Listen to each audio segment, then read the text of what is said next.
Bom, boa noite a todos. Carol, não sei se você quer falar alguma coisa antes de eu começar, por favor. Consegue me ouvir? Tudo bem? Tudo bem. Boa noite, gente. Tudo bem? Cheguei aqui uns 6 minutinhos atrasado, porque eu tive um problema aqui na hora de entrar. Sejam todos bem-vindos aos FAMs da comunidade do EDF. Estou muito feliz de trazer aqui hoje a Dora, ela que vai falar um pouquinho sobre mediação de conflitos, principalmente na nossa esfera familiarista, né? A gente sabe que nós, enquanto advogados, a gente nem sempre precisa propiciar o litígio, né? Às vezes temos situações que têm menores envolvidos, e será que realmente seguindo o litígio é o melhor caminho pelas partes? Então, isso nem sempre começa até pelas partes envolvidas que estão naquele momento conturbado, mas até pela nossa condução enquanto advogados, da gente estimular uma mediação, de estimular o acordo, quando realmente possível, né? E Dora também tem um aplicativo muito bacana que ela vai falar aqui um pouquinho também de como isso vem ajudando famílias dentro da questão familiar. Então, agradecer a Dora pela oportunidade, por ela estar aqui dentro da comunidade. Tenho certeza que vai abrilhantar muito aqui com o conhecimento, com a prática vivenciada e contar um pouquinho depois também do aplicativo, como é que vem fazendo a diferença na vida das pessoas. Então, sejam todos bem-vindos. Dora, a gente começa aqui, você inicia, no final a gente abre para perguntas e a galera vai interagindo, tá bom? Seja mais que bem-vinda aí à comunidade. Obrigada, Carol. Muito obrigada pelo convite. É um prazer estar aqui com vocês. Bom, eu sou a Dora Wade, eu sou advogada de formação, me formei em 2008 e em 2014 eu migrei para trabalhar com os meios não adversariais de soluções de conflitos. Então, eu fui estudar mais profundamente negociação, práticas colaborativas e mediação de conflitos. A partir de 2015, eu comecei a trabalhar com mediação privada familiar, né? Já tem 10 anos que eu sou mediadora privada familiar e atuo também como julgadora em competições internacionais de mediação, que são feitas entre os estudantes de universidades do mundo todo. Enfim, estou nesse meio aí da mediação já faz bastante tempo, e especialmente da mediação familiar. E aí, só para fechar essa parte da minha história, em 2020 eu desenvolvi o aplicativo Os Nossos, que é uma solução que junta as maiores queixas que eu ouvia dos clientes em mediação privada. Os maiores motivos de conflitos entre pais divorciados, né, pai e mãe, eu transformei em funcionalidades de um aplicativo. E aí, no final da apresentação, vou contar um pouquinho mais sobre esse app, né? Que a ideia é que o software seja um intermediário entre o pai e a mãe, entre as pessoas responsáveis, não precisa ser pai e mãe necessariamente, entre os responsáveis aí pelos filhos. Então, vou compartilhar aqui minha tela,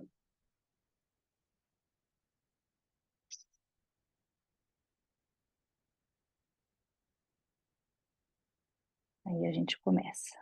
Bom, começando um pouco aí sobre a mediação em si, né, antes de entrar na mediação privada propriamente dita, eu sempre digo que a mediação de conflitos, ela é uma subespécie de negociação.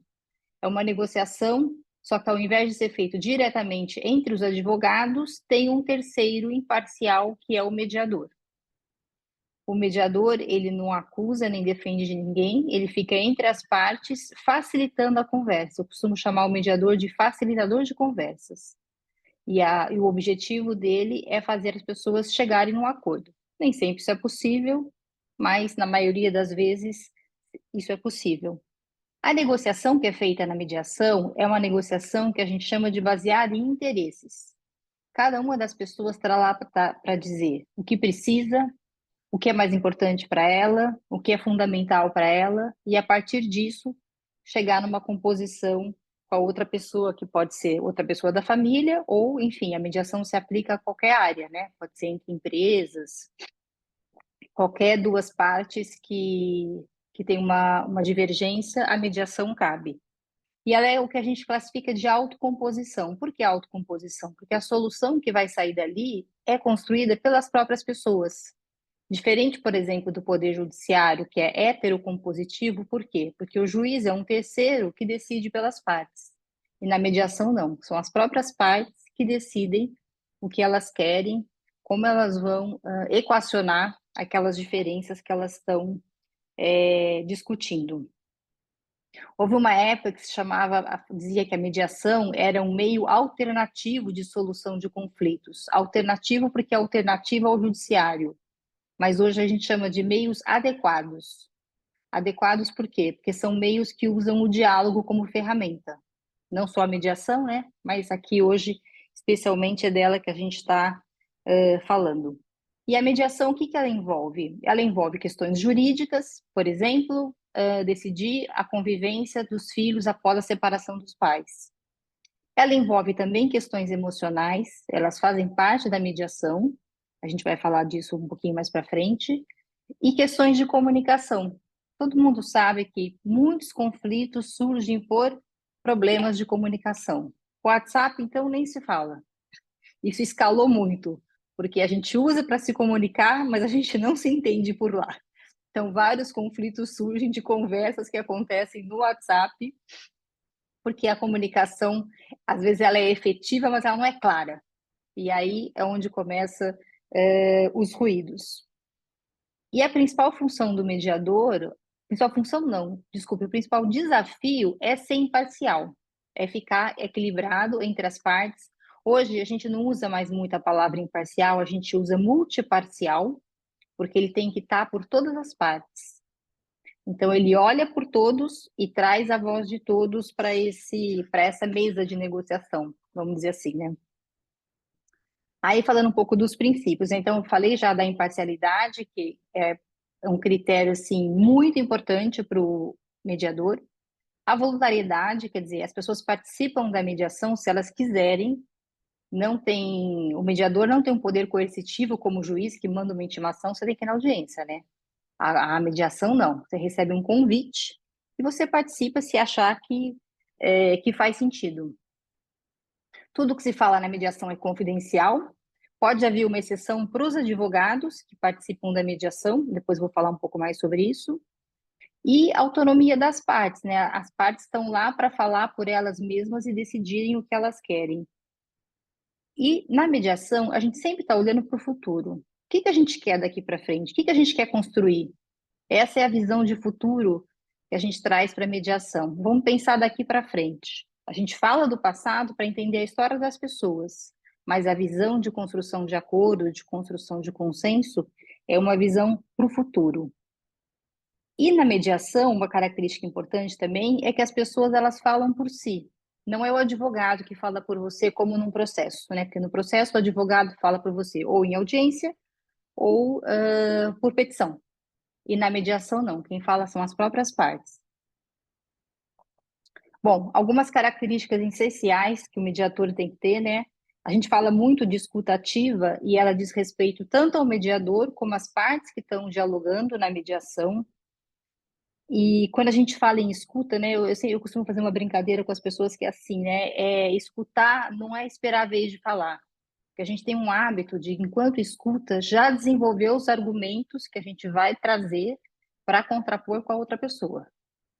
E a escutativa, ela pressupõe até uma certa generosidade. Eu realmente tenho que parar para ouvir a outra pessoa e estar interessada no ponto de vista dela. Quando as pessoas chegam na mediação, elas não chegam assim, tá? Não se iludam. Ninguém chega na mediação interessado no que o outro quer falar, e no que o outro pensa e no que o outro sente. A gente vai construindo isso através das sessões de mediação e vai ajudando as pessoas a serem generosas na sua escuta e terem realmente uma escutativa. Uma outra característica importante do mediador é ter o controle emocional, porque as pessoas que estão lá, especialmente na mediação familiar, elas estão sofrendo, elas estão com raiva, e às vezes elas estão descontroladas mesmo. Né? Eu já fiz muita mediação e já vi cenas quase dramáticas, né? E o mediador, ele tem que se controlar.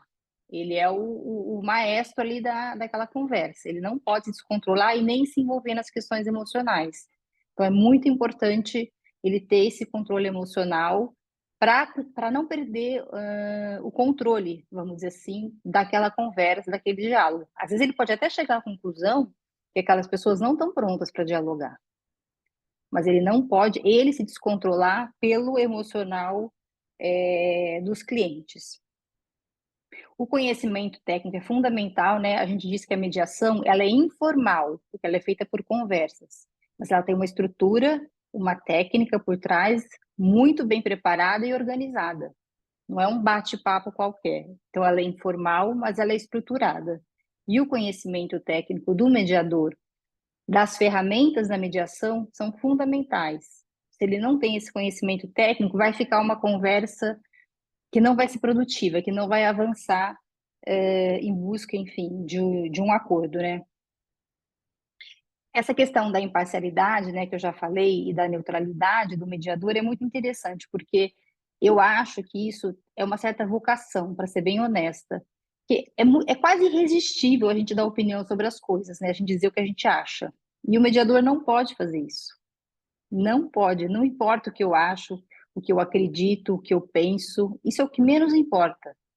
Então eu tenho que guardar essas coisas para mim, para escutar o que as pessoas trazem e fazer a condução do processo a partir do ponto de vista delas e não do meu, não dos meus valores, do que eu acho. Então, essa imparcialidade, ela é bem difícil. Eu acho que tem um caráter vocacional também de quem está no lugar do mediador. Quem é o mediador? Porque ele não deve dar opinião sobre nada. Ele não deve trazer o que ele acha. Eu costumo dizer o seguinte: a gente não sabe nem o que é melhor para a gente, vai saber o que é melhor para os outros. Esse tem que ser o ponto de vista do mediador. Ele não sabe o que é melhor para os outros, as pessoas que sabem delas, e eu sou só um facilitador delas trazerem esse ponto de vista. E tem uma outra coisa importante que é a gente tem que ter bem claro que assim a gente tem uma frase muito famosa entre os mediadores que é: isso também vale para negociação. Separe as pessoas do problema. Isso é o nosso norte. A gente está lá para enfrentar alguns problemas que aquelas pessoas têm, independente de quem são as pessoas, né? Então, é tirar a pessoalidade, né? Às vezes as pessoas ficam achando, falar, isso é pessoal. Vamos focar no problema e não em quem está na mesa negociando, né? Isso ajuda muito a negociação a avançar. Isso é uma técnica de negociação, separar as pessoas dos problemas. Bom, entrando um pouquinho já na mediação familiar, aí, enfim, as questões mais trazidas, né, para a mediação é a separação, o divórcio, a guarda, né, convivência dos filhos, partilha de bens, enfim, qualquer relação, cuidados com familiares idosos, independentes, qualquer tipo de relação familiar e de fim de vínculo, né, como a separação, o divórcio, pode ser levado para mediação. Uma das coisas mais importantes na mediação familiar, nesses casos, é as pessoas entenderem a diferença de conjugalidade e parentalidade. Isso é fundamental. Porque o que acontece? Quando um casal se separa, eles tendo filhos, né, eles precisam resolver muitas questões em relação aos filhos, convivência, guarda, manutenção, quem vai pagar as contas, enfim, todos esses aspectos aí jurídicos que a gente conhece, não só jurídicos, né, em relação aos filhos. Só que elas chegam nesse momento da separação completamente destroçadas pelo divórcio. E aí o fim da conjugalidade entra na parentalidade, porque na hora que elas vão discutir, por exemplo, a convivência dos filhos, eles trazem a raiva pelo fim do casamento, ou uma mágoa pelo motivo que o casamento acabou, seja ele qual for. Então, eles trazem essas questões na discussão que diz respeito aos filhos, porque o casamento já acabou. Então, é muito importante o mediador ter isso claro e conseguir mapear os momentos em que as pessoas estão trazendo as questões da conjugalidade, do divórcio, e por isso não estão conseguindo resolver sobre a parentalidade. Isso é fundamental e isso é bem difícil, porque realmente o momento que elas têm que resolver um monte de coisas jurídicas objetivas, elas estão com todo o sofrimento do divórcio. E elas têm que deixar isso um pouco de lado para conseguir olhar para os filhos, sair da dor delas, olhar para os filhos e tomar as decisões. Não é fácil, é bem difícil, mas o mediador precisa ter muitas ferramentas para ajudar as pessoas a conseguirem fazer isso. Então, parentalidade e conjugalidade. E qual que é a maior importância disso? É proteger os filhos. Porque nessa montanha-russa de emoções, vamos dizer assim, as pessoas acabam usando os filhos como garotos de recado, começa casos de alienação parental, começa a acontecer coisas muito sérias que têm acontecido e deixado as famílias disfuncionais, né? Então, é muito importante o mediador perceber isso, saber fazer as intervenções para que as pessoas resolvam os problemas e protejam os filhos, né? Porque no momento de dor, às vezes, todo mundo acaba sofrendo, não só os adultos.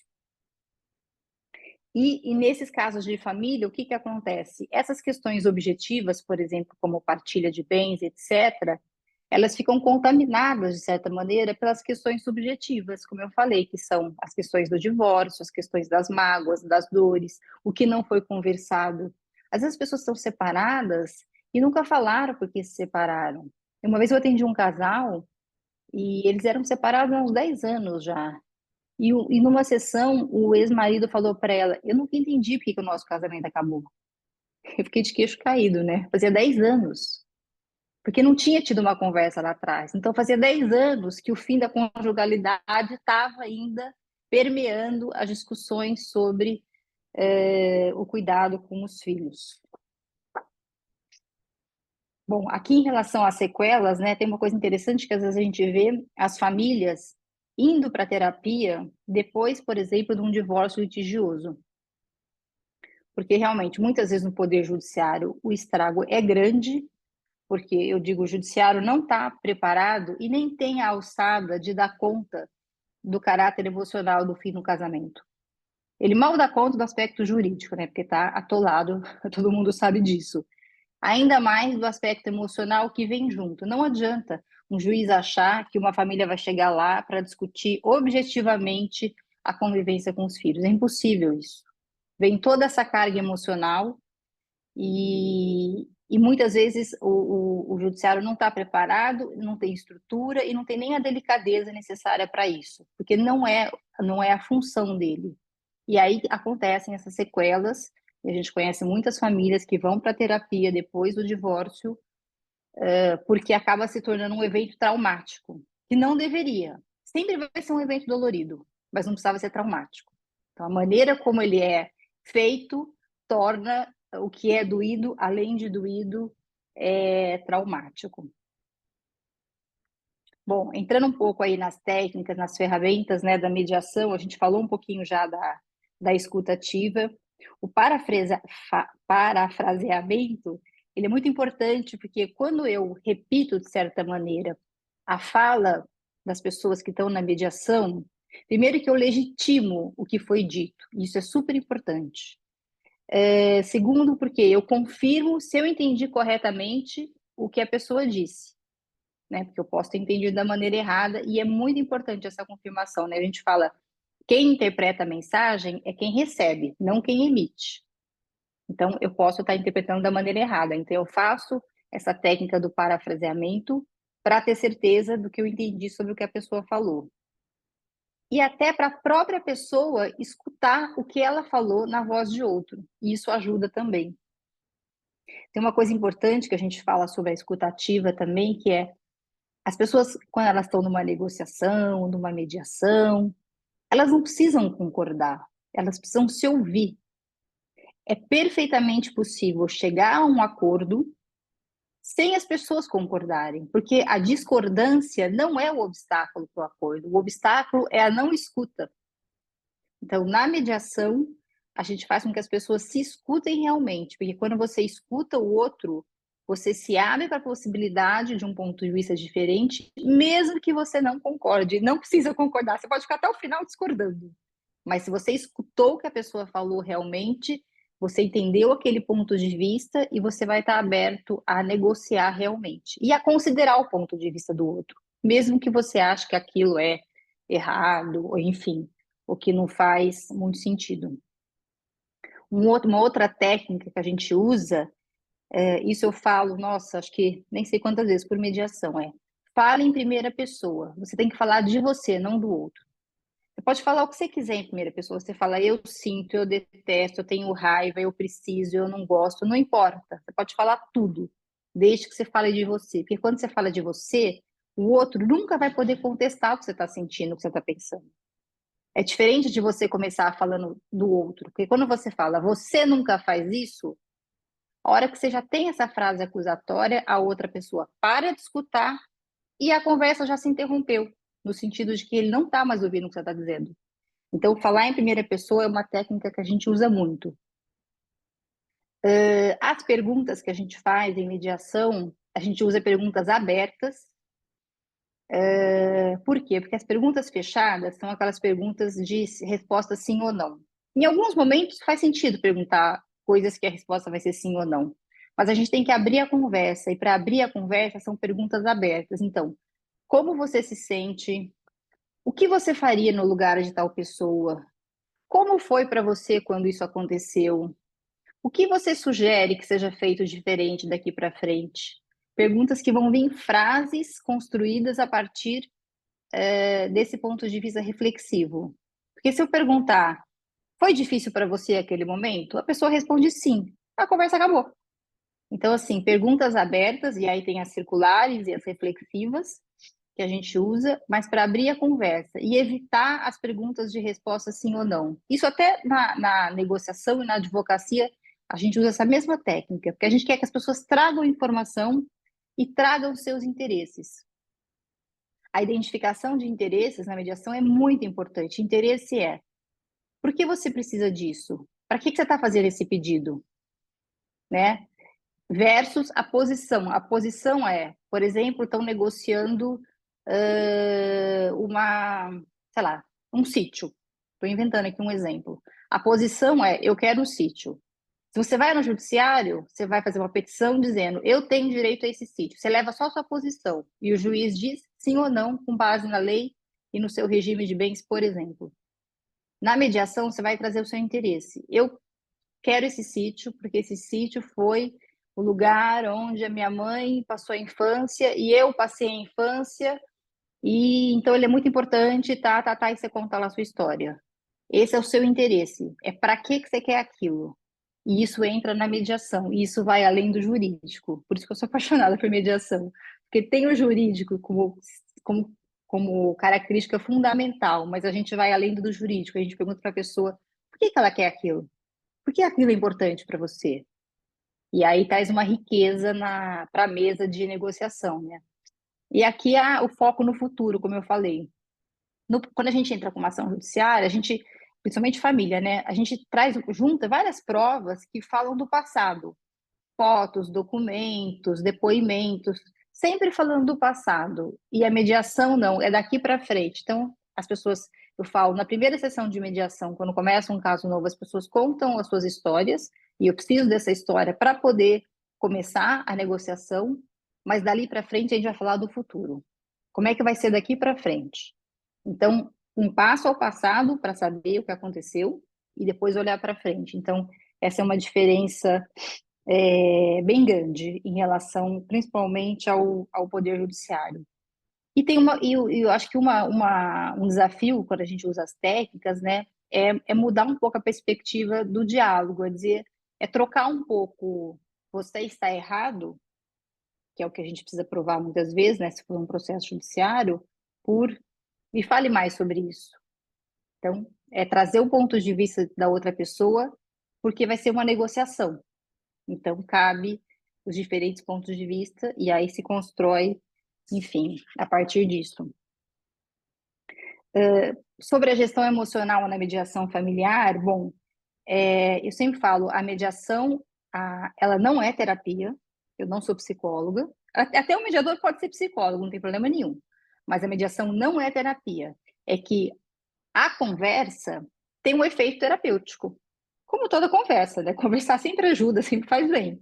Então tem um efeito terapêutico mesmo, de desabafar, enfim, mas não é terapia, né? A gente usa ferramentas da psicologia, por exemplo, eu tenho formação eu fiz um curso de 1 ano só sobre vínculo familiar, 1 ano só falando de vínculo, imagina. Então, isso é para aumentar a minha caixa de ferramentas.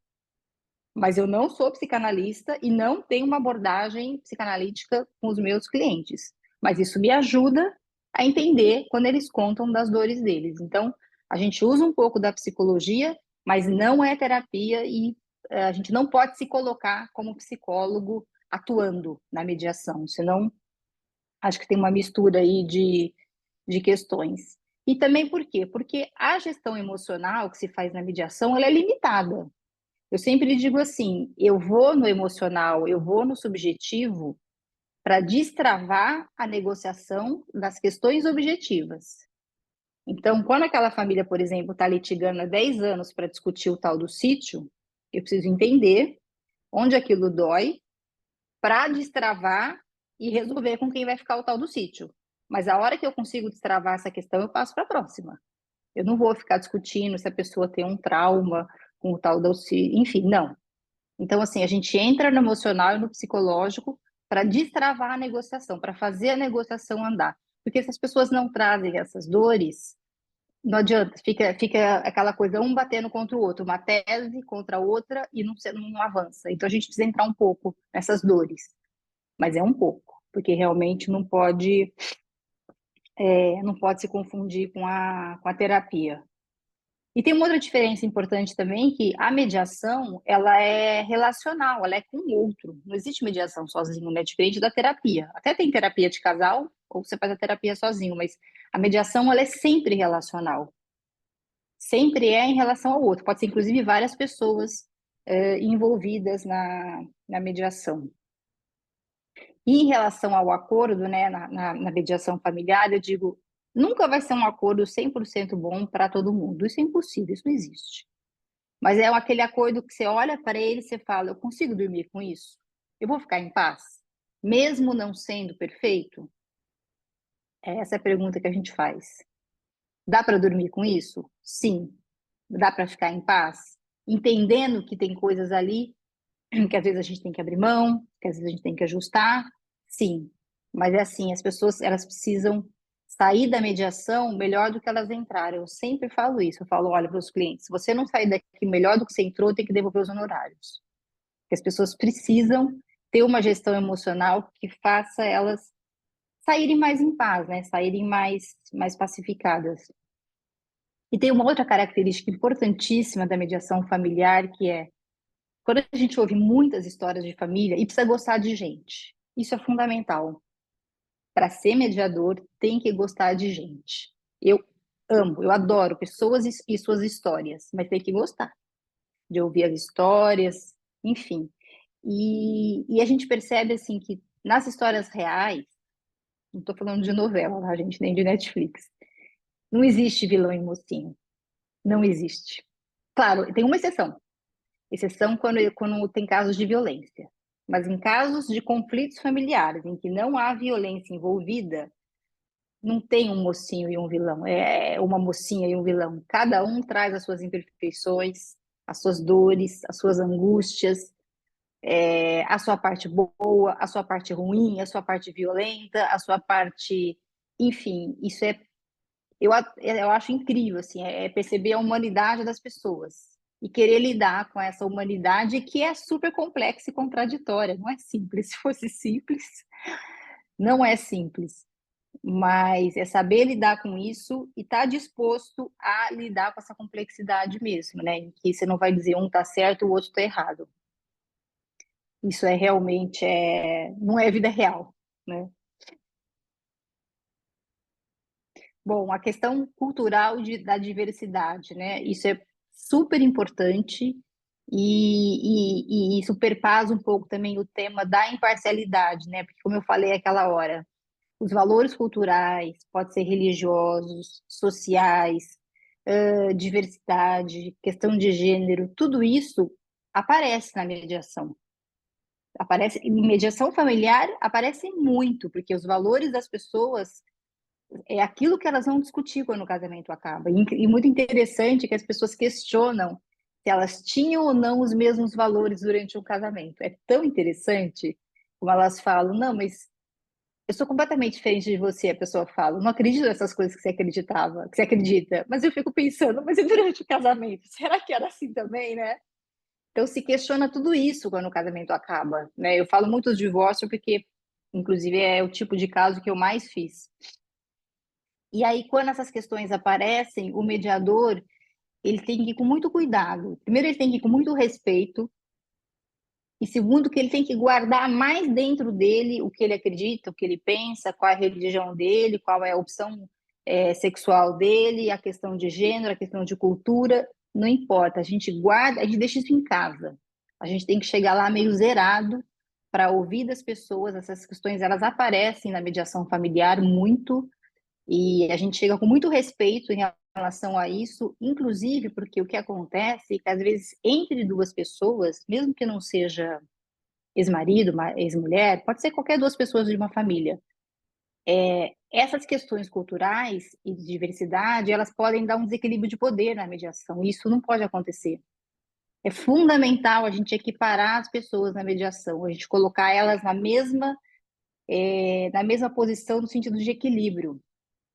Então, por exemplo, se tem uma questão, por exemplo, um homem e uma mulher, e o homem começa a se colocar, tentar se colocar, estou dando um exemplo, numa posição de superioridade pelo gênero, eu tenho que fazer uma intervenção para neutralizar isso e para não deixar isso acontecer. Isso pode ser uma questão, por exemplo, econômica. Eu uma vez atendi um casal que tinha uma diferença muito grande de quanto um ganhava, ele e ela, né? E um dos dois ficava usando isso muito como uma questão de poder ali. E eu tinha que equilibrar isso.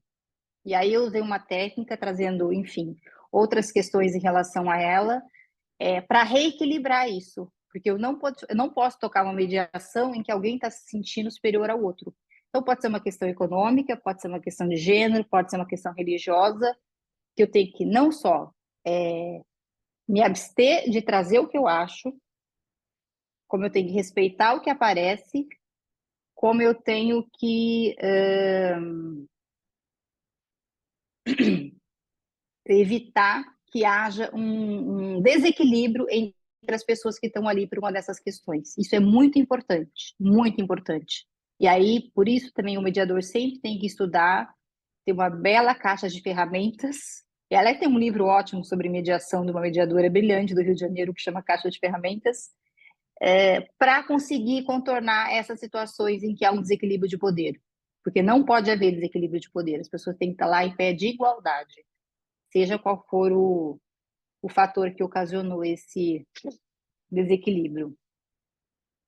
Bom, aí o impacto da mediação, né, para as famílias e para a sociedade, né? Bom, eu acho que a primeira coisa é a redução dos danos emocionais, e eu sempre penso nessa hora nos filhos, nas crianças que estão indo para terapia, que estão disfuncionais, que estão com uma série de questões em função da maneira como os adultos, né, em geral os pais, resolvem os seus conflitos, que serve de modelo para eles, né? Então, a gente tem que adotar, na minha opinião, esses meios que usam o diálogo, que pode ser mediação, pode ser uma negociação, não são os únicos, para haver essa redução de danos emocionais, né? O processo judicial, muitas vezes, ele torna realmente o divórcio traumático por uma série de questões, e eu sempre digo isso, é dolorido, mas não precisa ser traumático, né?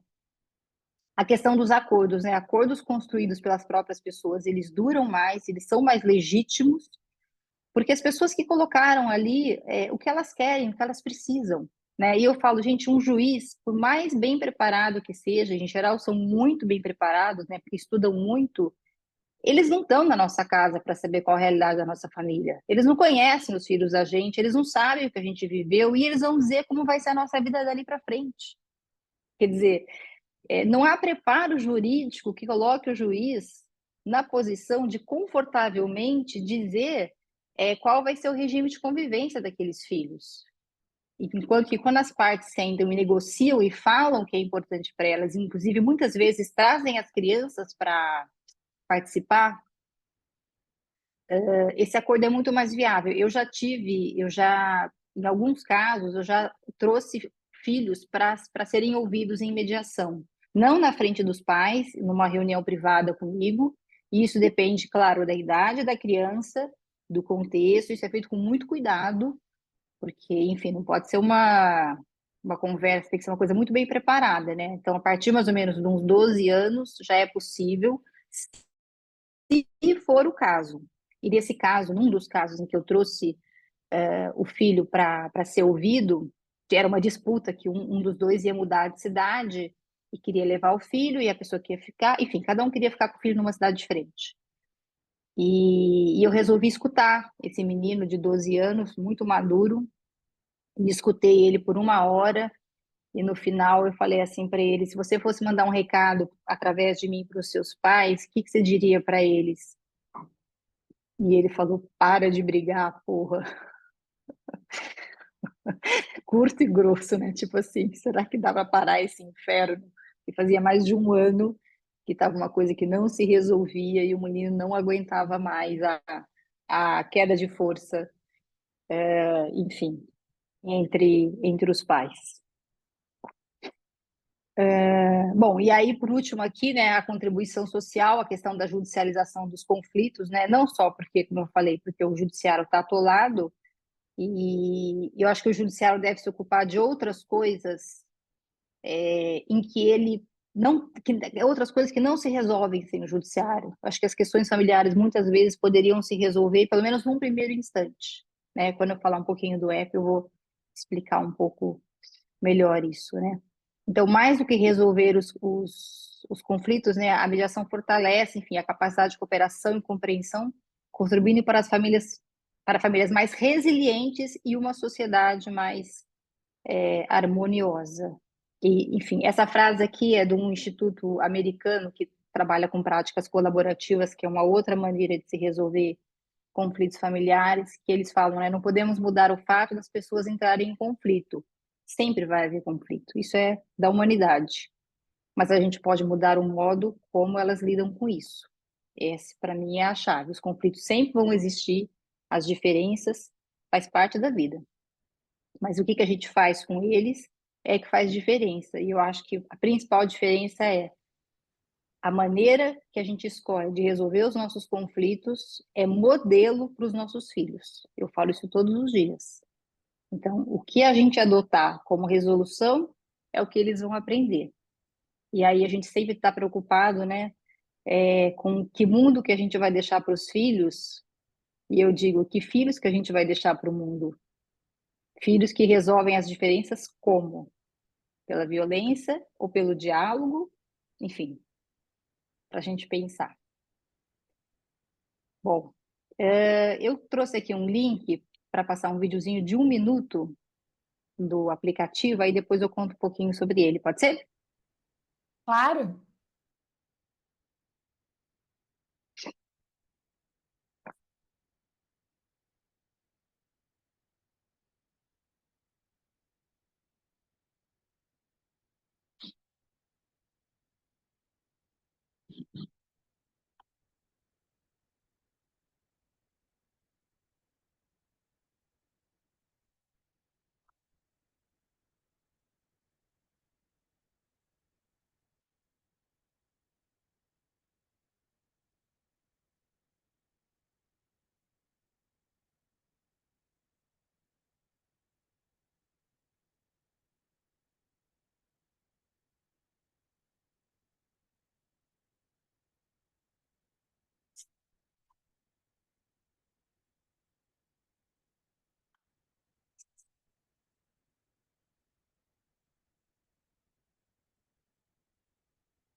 Opa,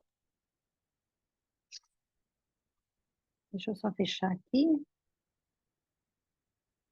Bom, estou à disposição agora, perguntas, Dora, comentários. excepcional aí sua aula. Você trouxe detalhes que a gente acaba nem levando em consideração. E eu tenho uma pergunta assim. A gente sabe, até você trouxe isso muito bem, que a mediação é uma construção. O que que você sente assim no dia a dia? Tem alguma quantidade, por exemplo, vamos lá, eu costuma funcionar em tantas sessões ou varia de família para família? Ou geralmente tem uma linha que você costuma seguir, quantidade de horas, ou isso realmente vai de cada caso concreto? Como é que você sente esse dia a dia mesmo da mediação no geral para as famílias? Tá, olha, com a prática, a gente vai, vai ficando um pouco traquejada aí desse número de horas. Eu digo assim, aquele caso, vou pegar o caso mais tradicional, divórcio, com filhos, um divórcio sempre, enfim, tem ali, enfim, dores e brigas e diferenças, tal, mas nada muito fora do normal, não sendo casos com violência, enfim, violência física principalmente, para se decidir convivência, guarda, enfim, às vezes faz a partilha de bens junto, em geral não, mas na mediação, eu costumo falar assim, uma média, isso é assim, geral, tá? Uma média de 10 sessões de 1 hora e meia, mais ou menos. É um número que faz sentido, é um número que vai bem, raramente muito menos que isso, muito mais que isso. Quando a gente começa, a gente faz uma agenda. Por que eu falo que a mediação ela é informal, mas ela é muito estruturada. Tem uma agenda dos pontos que a gente vai tratar, porque a gente só trata do que as pessoas querem. E aí, nessa agenda, quando a gente constrói essa agenda, aí eu sei melhor, mas 10 sessões, eu faço sessão de 1 hora e meia, né? É um número bom, assim, que faz sentido, que dá para construir um bom acordo. É claro, como aquele meu cliente que um dia chegou e falou, mas eu não sei porque a gente se separou. Eu falei, olha, a gente pode discutir isso, mas vão mais 10 horas. Eu falei, não tem problema nenhum, pode voltar 10 anos e falar disso. Só que a conta vai aumentar, né? Enfim, seguir esse plano de voo, umas 10 sessões dá para trabalhar bem. E eu adotei uma prática depois da pandemia, que é começar em cálculos. Cálculos é a reunião privada, que eu faço só com uma pessoa, depois só com outra. Porque eu falo, antes da pandemia, as pessoas chegavam na mediação com raiva. Quando chegou a pandemia, o negócio escalou de um tanto, elas queriam matar o outro. Era um negócio, assim, muito forte, muito escalado. E aí eu comecei a fazer sempre a primeira sessão separado, individual. Eu falo, descarrega em cima de mim. Eu estou preparada, eu faço meditação, psicanálise, tudo, e a pessoa tchá, vem com, cai o mundo. E é muito bom porque quando ela chega para outra, o negócio já está mais macio. E isso até ajuda a garantir que vão ser 10 sessões. Porque quando ela chega direto para despejar no outro, socorro. E assim, Dora, vamos dizer, fez as 10 sessões, né, de 1 hora e meia, que você colocou que costuma ser de praxe. Sentiu a Isso. necessidade de fazer mais? Você faz um aditivo contratual? Isso é pactuado entre vocês? Você sugere? Como é que Olha, funciona? eu costumo fazer o seguinte: eu cobro por hora e costumo deixar as pessoas muito à vontade, porque a participação tem que ser voluntária. Então, assim, tem gente que faz um pacote, mas eu falo assim: o jeito mais à vontade de fazer é o seguinte: é por hora. E a gente vai somando as horas e a cada vez eu mando uma conta de honorários. Então, fica bem flexível, a pessoa tem um controle mês a mês, e se chegar nas 10 horas, ele vê se para ele está confortável financeiramente, se não está. Às vezes as pessoas, o que que elas fazem? Às vezes elas encerram e elas fazem uma espécie de uma manutenção, mas volta dali um mês. Até para ver se aquele acordo está funcionando. Precisa ajustar? Não precisa ajustar? Precisa reconversar alguma coisa? Então, essa questão do contrato é exceção ter esse contrato fechado das 10 sessões, porque o que acontece? As pessoas não querem fazer isso porque elas não sabem se elas vão conseguir ficar as 10 sessões. E eu também não vou cobrar se elas vão ficarem as 10 sessões. Então, em geral, elas vão fazendo, os honorários são por atendimento e elas ficam à vontade para continuar ou não. Entendi. E você sempre faz virtual? Já aconteceu de você fazer mediação presencial? Você prefere? Não, Você já vê fiz muita presencial, Jesus amado, o mundo ficou virtual. Não, eu adoro fazer presencial, já fiz muito presencial. Claro, quando chegou na pandemia problemas não são teve jeito. nervos à flor da pele, né? De vez em quando, sei lá, acontece alguma coisa de querer dar barraco. Como é que é assim? Porque eu acho que o virtual você consegue controlar ainda um pouco mais, né? Esse Não, mas ânimo. sabe o que acontece? É mais ou menos, porque o virtual, sabe o que acontece? A pessoa fecha a tela e vai embora. Aí eu não tenho como pegar o cliente de volta. É Ele abaixa a verdade. tela e acabou. Pelo menos o presencial eu consigo correr atrás. Não, brincadeira. Olha, eu fiz muito. Eu adoro fazer presencial. Eu adoro, porque eu acho que tem uma coisa de você receber a pessoa, sabe? A pessoa vai ficando mais à vontade. Às vezes você vê que está muito pesado, fala, vamos fazer uma pausa para um café? Aí você faz uma pausa, vai tomar um café, volta. Eu adoro, assim, bom, eu sou apaixonada por esse negócio, eu adoro receber as pessoas, então, claro que eu faço virtual e tudo bem, enfim. Hoje, a pessoa escolhe hoje se ela quer fazer presencial ou não, mas eu já fiz muito presencial e eu acho que é muito mais interessante. Tem uma coisa como a pessoa chega, e uma vez aconteceu uma coisa tão engraçada, a pessoa veio e trouxe o cachorro, que era do casal, e o cachorro foi pro colo do outro. Ah, Não, gente, já aconteceu de tudo, juro. Aí ele ficava falando, tipo assim, não, esse cachorro mora comigo, ele tá no seu colo e eu tô aqui pra falar contra você, isso não vai dar certo. Ah, é. enfim. Mas hoje os clientes escolhem, mas eu gosto de fazer presencial, eu adoro. Eu acho que é uma conversa mais, até fica mais gostoso de conversar. E me diz uma coisa, assim, Dora, você faz essa mediação, conseguiram construir, por exemplo, divórcio e menores envolvidos. Você constrói todo o acordo e aí você faz homologação ou você trabalha com Não, parceria? Como é que você faz? isso. Eu faço, não, os advogados são fundamentais, sabe? Sem advogado não tem mediação, gente. Olha, isso é super importante ser falado. O mediador, além de não ser psicólogo, ele não pode atuar como advogado. Ele pode até ser advogado, eu sou, mas eu não estou na cadeira de advogado, não pode dar conselho jurídico. Isso está na lei de mediação, mas às vezes o pessoal dá uma escorregadinha, que é quase irresistível, né? Na verdade, assim, eu posso ajudá-los a pensar a questão jurídica, mas eu não vou atuar como advogado. E eu não faço mediação sem advogado.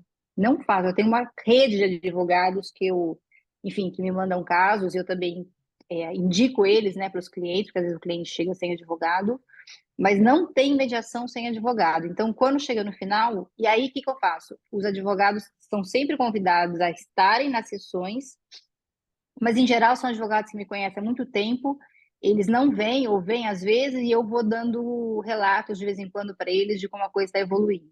Mas eu deixo eles à vontade. Tem advogado que não solta a mão do cliente, quer vir de mãozinha dada? Pode vir, não tem problema nenhum.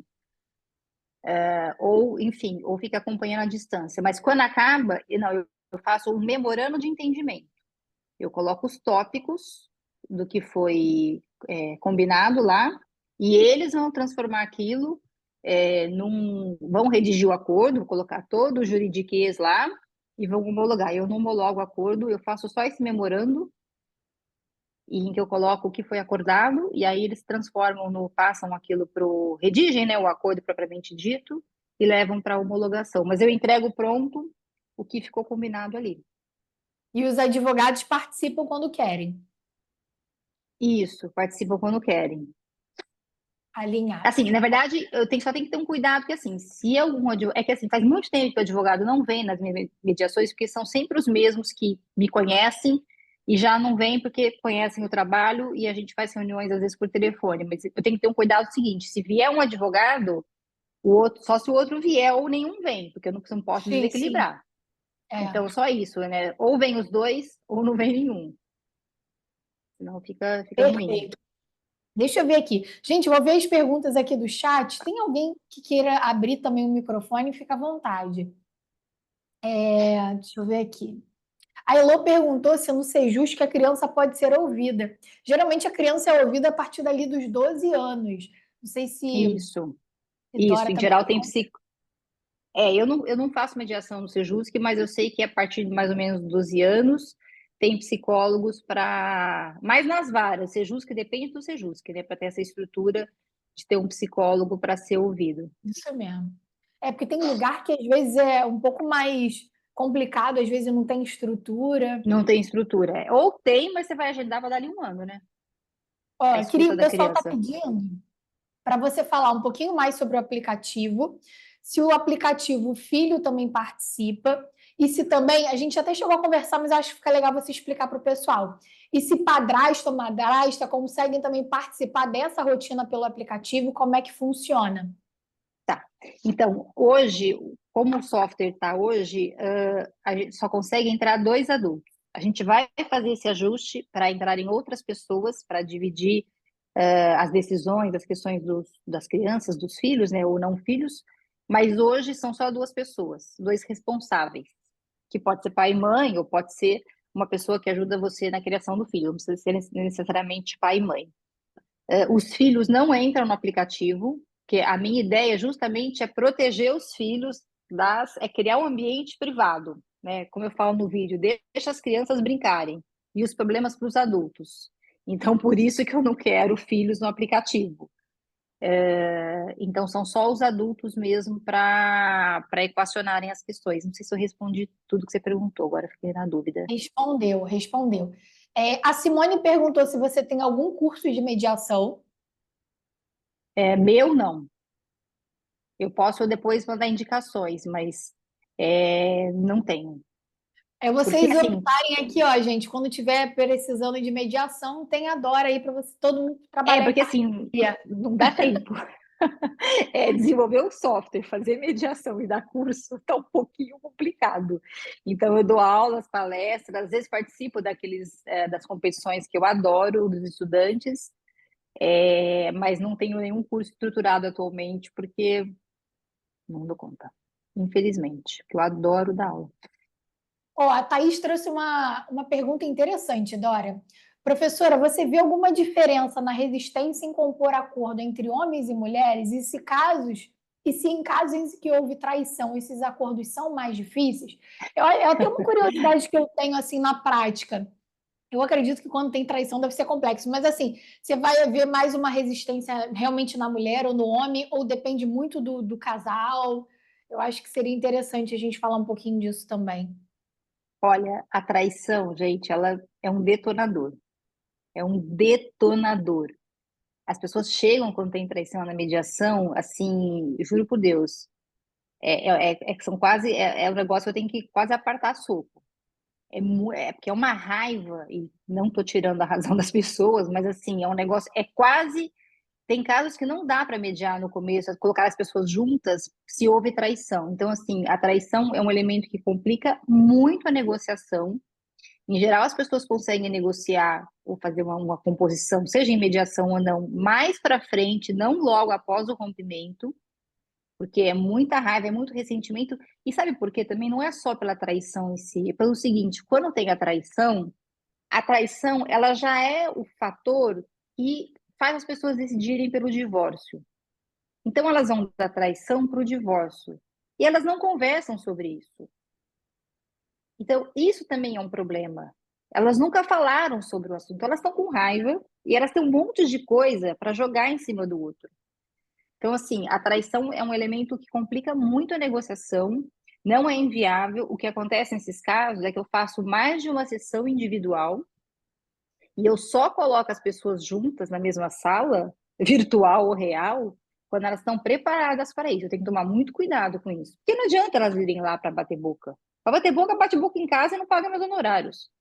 Então, assim, eu vou preparando elas, fazendo esses cálculos, né, que são as sessões individuais, até perceber se elas estão prontas para estarem juntas. E se elas não estiverem prontas para estarem juntas, eu encerro.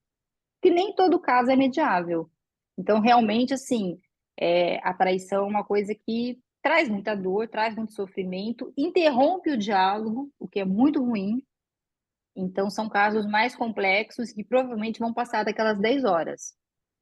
Mas dá para fazer, enfim, tudo é negociável, mas são casos mais complexos, sem dúvida nenhuma, porque dói muito, gente. As pessoas chegam ali destruídas, juro. Olha, eu tenho vontade de pôr no colo.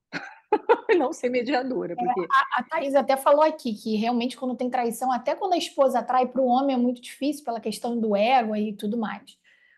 Ó, é, a Elô é, falou que já usa o aplicativo e que indica para vários clientes e que é muito funcional. Elô, se você quiser abrir o microfone e quiser falar aqui da sua experiência e recomendar para os colegas, aproveitar que a Dora está aqui, fica à vontade, tá?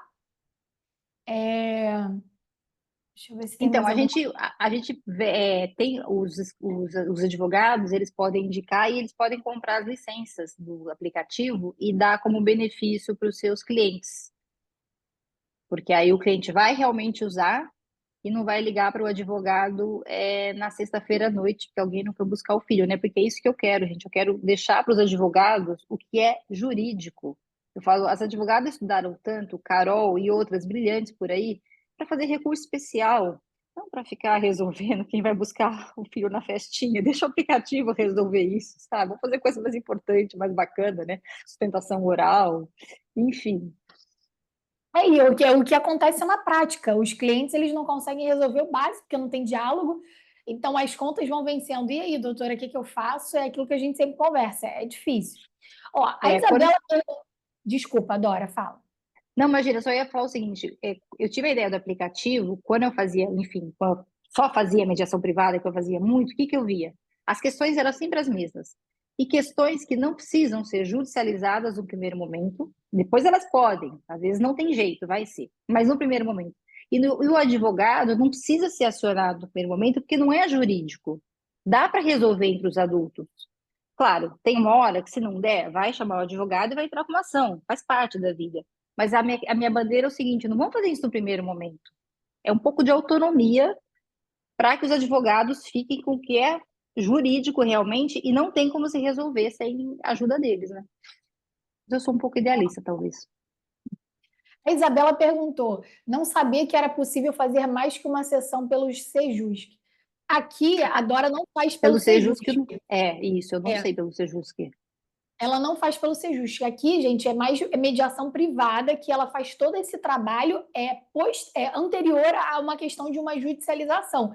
O objetivo da Dora é buscar essa construção desse acordo e, posteriormente, o advogado entrar com homologação. Ela faz que eu considero um dos trabalhos mais difíceis, que é a construção de um acordo, porque redigir a Construção de minuta consenso. é simples, é aquilo. Ela tem um memoriando lá de atendimento. Gente, ficou acordado Aham, isso. O advogado vai lá e redige, que é simples. O mais difícil é a construção, é ouvir um, ouvir o é, outro, essa é, imparcialidade que ela trouxe.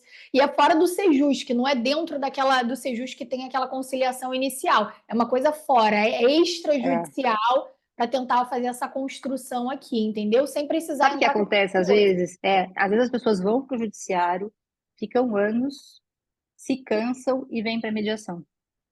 Eu já peguei muito caso que aí os advogados não sabiam mais o que fazer, suspendem o processo e tentam a mediação. É um caminho também. Isso, porque assim, nada impede que no curso do processo você consiga fazer um acordo, mas por que tu também não Sim. tentar antes, né? Você pode pedir uma suspensão para dar um Não, e tem prazo. muito juiz que ajuda e facilita o acordo dentro do processo, mas é que vai depender do juiz. Tem juiz que ajuda nisso e tem juiz que não ajuda a construir consenso. Então, se você cair numa vara que é de construção de consenso, maravilha. E às vezes até tem um mediador dentro da vara, mas vai depender, é meio loteria, né? É. Ó, deixa eu ver o que que tem mais aqui no chat. Deixa eu ver se eu consigo abrir o microfone da Elô. Peraí. Elô, vê se você consegue desmutar. Agora foi. Você tá. Oi, Foi. Fica à boa vontade. noite, tudo bem? Boa noite. Tudo bem? Tudo bem? Obrigada pela aula, muito bom, Carol. Boa noite a Boa noite. todos. Foi o seguinte, eu conheci o aplicativo, eu acho que foi através da comunidade, né? E aí eu falei, vou testar, porque eu achei muito interessante. Eu estava com os casos de divórcio muito complexos, assim, muito conflito, de me ligarem 11 da noite, final de Ah, semana.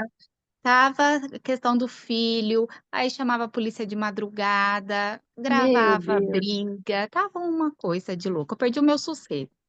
E É. aí eu falei pro meu namorado para me ajuda, mandei para ele e a gente tem um cachorrinho em comum. E aí a gente começou a colocar as coisas do cachorrinho para ver como é que funcionava. Elô, Aí tem eu os nossos mandei, pets. tem os nossos pets também? Tem os nossos pets. Porque as Olha que brigas são as legal. mesmas agora com pets, gente. Guarda Ah, compartilhada de pets, não é, Carol? Não sei se você tem feito, mas são as mesmas discussões. É incrível. perfeito. E aí funcionou, deu certo. E aí eu comecei a passar para eles. Então são dois já clientes de Ah, que divórcio que legal, estão obrigada. usando, que deu super certo. Eu super Que indico legal. mesmo. Ai, obrigada, viu? E no menu lateral do aplicativo, a pessoa pode acionar um mediador também, que não sou eu, mas são Uhum. mediadores que eu seleciono. Aí, Ah, eu enfim, vi que tem então, essa. entra lá e aí é uma sessão online, enfim. Eu brinco, eu falo assim, se nada aqui dentro deu certo, vai no menu lateral, chama Ah, o mediador e pede socorro. maravilha. Muito bom, parabéns, Obrigada, viu? viu? Obrigada. Obrigada, boa noite. Boa noite. E Dora, com relação ao pet, o que costuma ficar mais assim? A gente sabe que isso, né, o direito de família avançando e tudo mais, enfim, a gente vem trazendo essas outras questões de família multiespécie, enfim. Como é que, na prática, eles costumam fixar essa convivência? Você vê realmente fixando bem delimitado, as pessoas levam muito em consideração? Então, o PET, na verdade, o que as pessoas mais usam é a divisão de despesas. A questão da convivência, eu acho que é uma coisa que ainda está se estruturando, às vezes até judicializada, né? Na verdade, quem vai ter a guarda do PET, mas no aplicativo ele funciona mais como organizador das despesas mesmo, é a funcionalidade mais usada, porque, enfim, as despesas com PET são caras, né? Inclusive, hoje em dia, tem até uma pesquisa que diz que as pessoas estão gastando mais com PET do que com filhos. E é a mesma discussão, todo mundo, as pessoas têm um padrão de vida, e aí elas se separam, nem sempre é possível manter, e elas querem o melhor para o filho e para o pet. E é a hora que começa essa discórdia, quem vai pagar a conta. Então, eles usam mais para a questão das despesas mesmo. Não, perfeito. Ó, para a gente finalizar, ó, a Simone perguntou se tem perfil de cliente que mais contrata, porque a maioria quer realmente mesmo a briga. A mediação ou o aplicativo? Eu acho que é o perfil do cliente que mais contrata para mediação, pelo que eu entendi. Tá. Olha, hoje, assim, o perfil mais, que numericamente eu mais atendi, são pessoas interessantíssimas, são pessoas que já estavam separadas há um tempo, pelo menos há 5 anos, ou até 10 anos, porque assim, sempre vai ter coisas para resolver sobre os filhos, né? Sempre tem questões. E aí, assim, elas já têm um tempo de separadas, então elas deram uma amadurecida, a temperatura diminuiu, os ressentimentos estão mais tranquilos e elas conseguem conversar. Então, é uma coisa interessante. Então, eu fiz muita revisão de acordo, porque a situação muda, né? Os filhos crescem e tal. Então, de pessoas que já estão separadas há um tempo. Fiz muito divórcio, muito, muito. Mas tem esse perfil que me chama a atenção, que são as pessoas que já estão separadas há um tempo, e aí dói menos, e já é possível conversar, e elas também estão cansadas do judiciário, porque elas já passaram por aquela jornada do judiciário na época do divórcio. Então, acordos de pessoas separadas há um tempo é um perfil bem forte aí dos meus atendimentos. Acho que as pessoas estão mais maduras para conversar. E eu acho interessante, porque a gente que trabalha com direito de família sabe que tem as fases do divórcio, né? Luto, aceitação e tudo mais. Então, quando realmente você. Ai, Não tá sei aqui. se tem alguém Então, quando perguntando. realmente você já conversa com pessoas que já passaram por essa fase, né? Tá tudo um pouco mais calmo, a facilidade de Isso, conversar é muito maior. É interessante mesmo esse perfil. É mais tem uma comum. maturidade emocional aí de estar Isso. separado. E às vezes também já com outra pessoa, sabe aquela brincadeira, gente feliz não dá Sim. trabalho? Ficam mais leves para negociar. Esse Às vezes amadurecimento é até importante. Eu anotei é, aqui. às vezes até recasadas, enfim. Que é Ó, interessante, porque o brasileiro se divorcia, mas ele casa de novo, é incrível. As pessoas acreditam no casamento. Eu acho lindo, mas de cada 3 não, casamentos, dados IBGE, 2 acabam em divórcio. E as pessoas recasam. teve um cliente aqui do escritório que a gente pegou, ele não era nem do Rio, era Brasília. Ele estava no terceiro divórcio e queria que eu resolvesse porque ele ia casar de novo. Aí eu falei assim, Tá? e filho com cada pessoa. Eu falo É, assim, eu falei para ele, cara, tem que ser corajoso. Ele queria que eu conseguisse logo a decretação do divórcio porque ele queria se casar novamente. É umas coisas é assim. isso aí. Ó, a Derli, ela perguntou que você trabalha com mediação extrajudicial e como é que faz para abrir uma câmara na cidade? Acredito que seja algum fórum específico, né? Na verdade, o FONAME, que é um fórum que cuida de mediação e das políticas públicas, e tem outros órgãos, depois eu posso mandar as indicações. Podem dar essas informações que eu não tenho sobre abertura de câmera. Eu já participei desses fóruns, desses debates, mas hoje eu estou um pouco afastada em função aí do aplicativo. Estou mais dedicada a ele. Para a gente fechar, a Lucimar perguntou. Lucimar, ela chegou a compartilhar um pouquinho da trajetória dela no início, mas, prof, você poderia compartilhar sobre a sua trajetória profissional e como encontrou oportunidade de atuar remuneramente como mediadora pela via extrajudicial?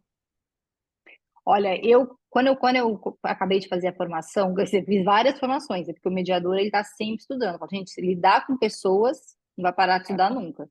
Não sei É. se essa notícia é boa ou não, mas enfim. Mas quando eu já tinha uma formação básica inicial que me permitia atuar, eu fui entrando em lugares em que, na verdade, assim, ou tinha uma remuneração baixa ou nem tinha remuneração, mas era para eu desenvolver aí musculatura na mediação. Então, por exemplo, eu era mediadora, aliás, foi um trabalho muito legal que eu fiz, na Câmara de Mediação do Conselho de Psicologia. Aqui em São Paulo, o Conselho Regional de Psicologia tem uma Câmara de Mediação.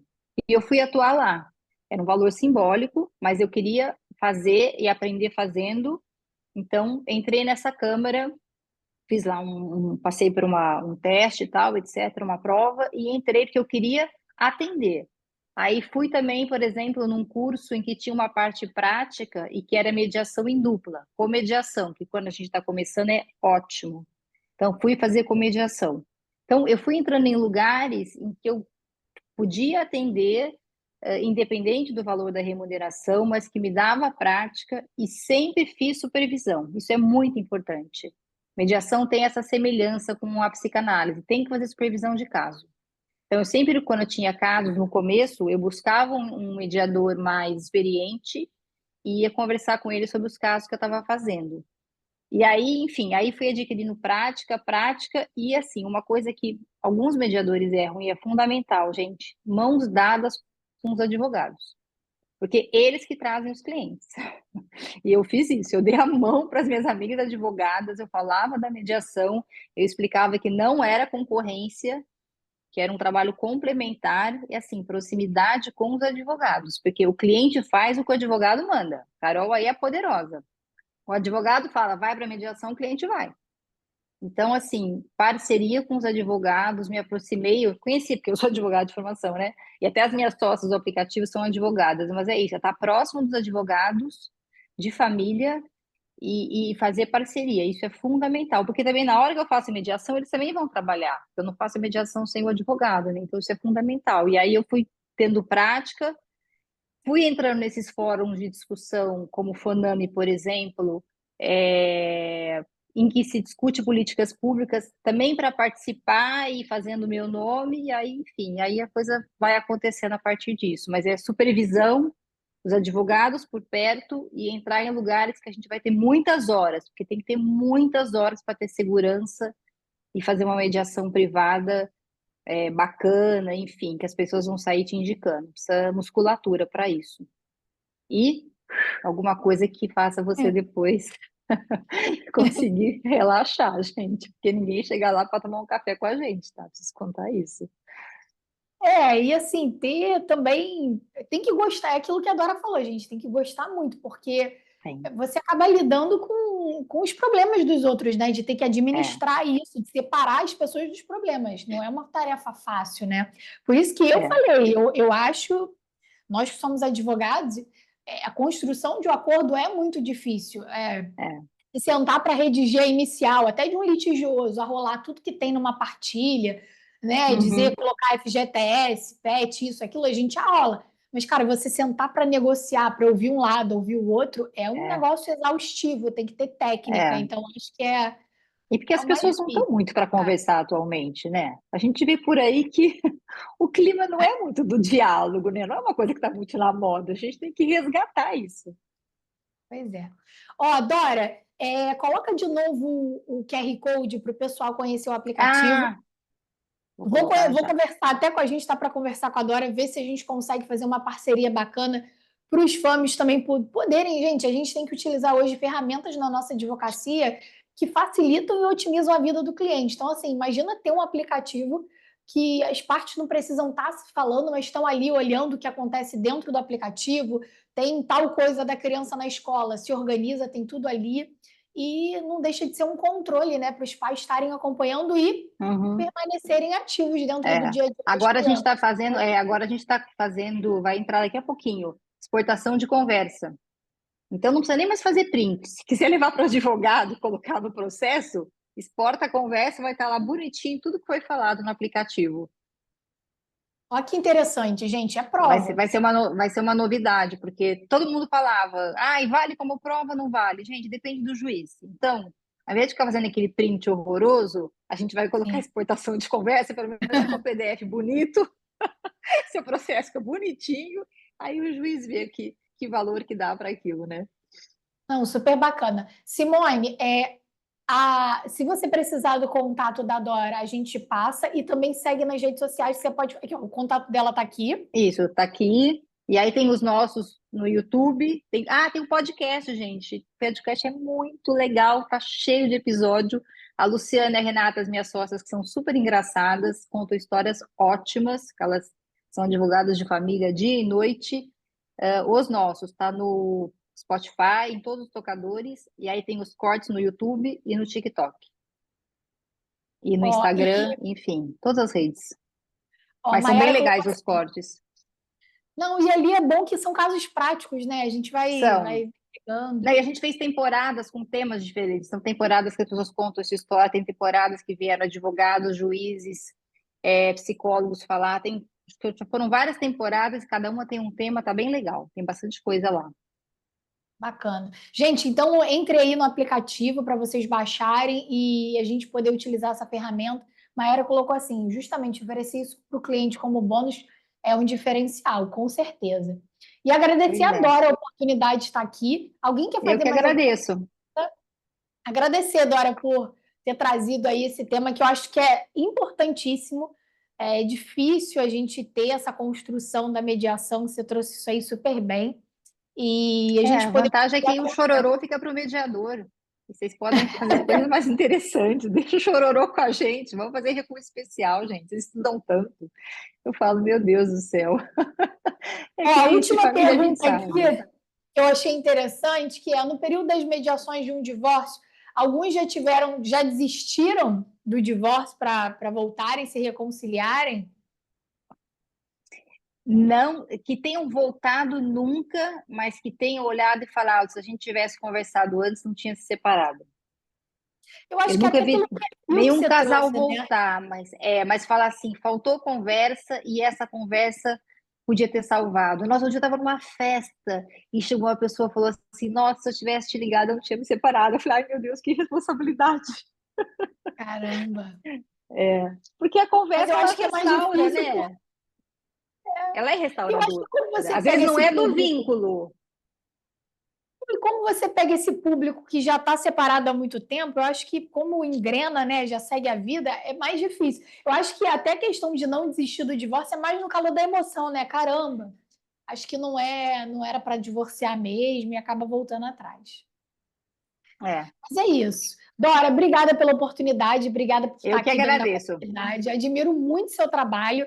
Vamos ver se a gente Obrigada, conversa viu? depois com mais calma, eu, você e Gui. Tá joia. Sigam Estou à a Dora nas redes disposição. sociais, acompanham lá no YouTube, o podcast. E se precisarem de qualquer coisa, a gente faz muitas parcerias também por aqui. Obrigada, Obrigada a gente. todos pela presença, viu? Foi um prazer. Amanhã a gente tem aula no YouTube, 19h30. Não deixa de ser um tema bom, Dora. É como montar uma petição inicial de divórcio, guarda e alimentos consensual. Se pudesse ter Maravilha. agora ali já trazendo memorando com tudo perfeitinho, seria Ótimo. ainda melhor. Tá bom, Muito pessoal? bom. 19h30 no YouTube. Obrigada, Dora. Um beijo, Obrigada. pessoal. Até Até mais. mais. Boa noite. Tchau. Boa noite.